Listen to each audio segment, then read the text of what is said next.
নমস্কার। আজকে একটা নতুন ভিডিও নিয়ে আবার চলে এসেছি আপনাদের কাছে। তো এই যে একটা মিষ্টির হাঁড়ি, এই হাঁড়িটার মধ্যেই লাগাচ্ছি।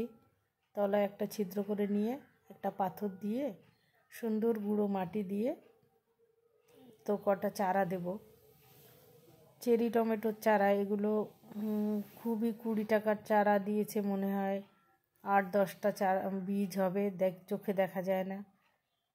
আমার তো মনে হচ্ছে হবেই না, এত ছোট ছোট বীজ। আমি তো কোনো দিন লাগাইনি চেরি টমেটো, এইবারই প্রথম লাগাচ্ছি, তাও বীজ থেকে। তো বীজগুলো রাত্রে ভিজিয়ে রেখেছিলাম, যা চোখেই দেখা যায় না, ছোট ছোট একদম। এই যে দেখুন কটা আছে এর মধ্যে, তাও বোঝা যাচ্ছে না। আমি দেখলাম 10টা থেকে 12টাও হবে না, যার জন্য খুব সাবধানে ভালো করে যত্ন করে এদেরকে লাগাচ্ছি, যদি কটা চারা হয়। এবার ওপর থেকেও হালকা করে গুঁড়ো মাটি দিয়ে জল দিয়ে ছায়া জায়গায় রেখে দেব। যদি ভালো বীজ হয় তাহলে তো হবে, 5-7টা চারা তো হবেই যদি ভালো বীজ হয়। আর ভালো বীজ না হলে তো হবে না। অনেক সময় দেখি বীজই ভালো হয় না। তো এবার জল দিয়ে ভালো করে ছায়া জায়গায় রেখে দেব।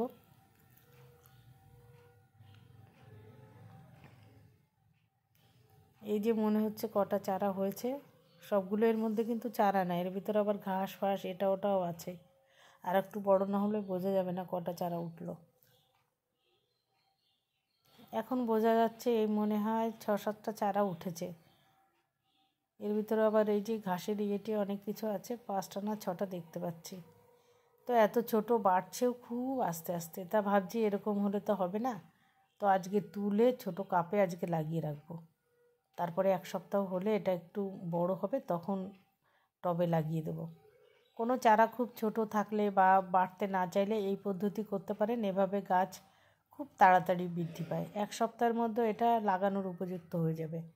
তখন বড় টবে দিলে খুব দ্রুত গতিতে বাড়বে। তো এগুলো যেহেতু একটু আমাদের এখানে সচরাচর এই টমেটো চারা পাওয়া যায় না, তো আমি বীজ পেয়েছিলাম বলে আমি খুব যত্ন করে এগুলো লাগাচ্ছি, যাতে অন্তত 2-3টে গাছ আমি এবার বানাতে পারি। তারপরে তো সেই গাছের টমেটো থেকেই বীজ পেয়ে যাব, আর চিন্তা থাকবে না। তো আমার খুব ইচ্ছে যে চেরি টমেটোর গাছ আমার বাগানে হোক, যার জন্যই এর একটু এক্সট্রা কেয়ার করতে হচ্ছে। তো আপাতত 2টো গাছ আমি কাপে লাগিয়ে রাখছি। সপ্তাহখানেক বাদে একটুখানি এর ভিতর কম্পোস্ট দিয়ে দিচ্ছি, যাতে গাছটা ভালোভাবে বৃদ্ধি পায়। তো এইভাবে আপনারাও করতে পারেন। যে কোনো চারা ছোট অবস্থায় যদি তুলে কোনো ছোট টবে বা কাপে লাগিয়ে রাখেন, দেখবেন খুব তাড়াতাড়ি সেই চারা বৃদ্ধি পাবে। তারপর সেটাকে রিপোর্ট করতে খুব ভালো হবে, গাছের বৃদ্ধিটা খুব দ্রুত হয়। আর এক জায়গায় চারাগুলো থাকলে সাধারণত বাড়তে কম চায়, যার জন্যই আমি এই পদ্ধতি করছি। দেখতে থাকুন গাছগুলো কেমনভাবে লাগাচ্ছি, কিভাবে বাড়ছে, কিভাবে করছি।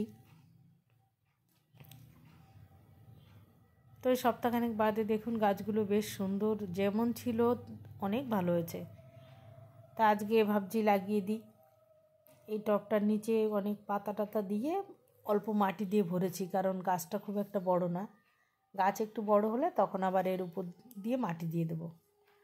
এটা একটুখানি পাতা দিয়েছি নিচে, শুকনো পাতা, আর একটু কম্পোস্ট দিয়ে গাছটা লাগাচ্ছি। আপাতত আর কিছু দিচ্ছি না। এক হাতে ক্যামেরা ধরা বলে একটু রিস্ক হয়ে গেল গাছটা, তবুও যাই হোক কিছু হয়নি, ঠিকঠাকই আছে। 2টো গাছই লাগিয়ে দিচ্ছে আজকে।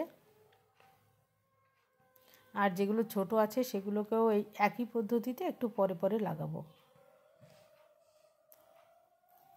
এটাকেও লাগিয়ে দেবো আজকে। আর একটা কথা, এই গাছগুলোর আমি কিন্তু মাথা কেটে দিয়েছি। 15 দিন হয়েছে রিপোর্ট করেছি গাছ। দেখুন খুব সুন্দর চেহারা হয়েছে, আর খুব দ্রুত গতিতে বেড়েছে গাছ। আরগুলো ছোট ছোট, সেগুলো পরে রিপোর্ট করেছি, সেগুলো এখনও ছোট আছে। ফুল চলে এসছে গাছে। তো এর মধ্যে আমি লিকুইড খাবার দিয়েছি, খোল জল, একবার দিয়েছি সবজির খোসা ভেজানো জল। তো খুব কম মাটিতে লাগিয়েছিলাম দেখুন। তো ভাবছি এখন একটু কম্পোজার মাটি মিশিয়ে দেব, এর বৃদ্ধি খুব তাড়াতাড়ি হয়। তো লাগিয়ে আমি খুব খুশি। আর নেক্সট টাইম এর আপডেট আপনাদের দিতে থাকবো। ভিডিও কেমন লাগলো আজ এই পর্যন্তই। নমস্কার।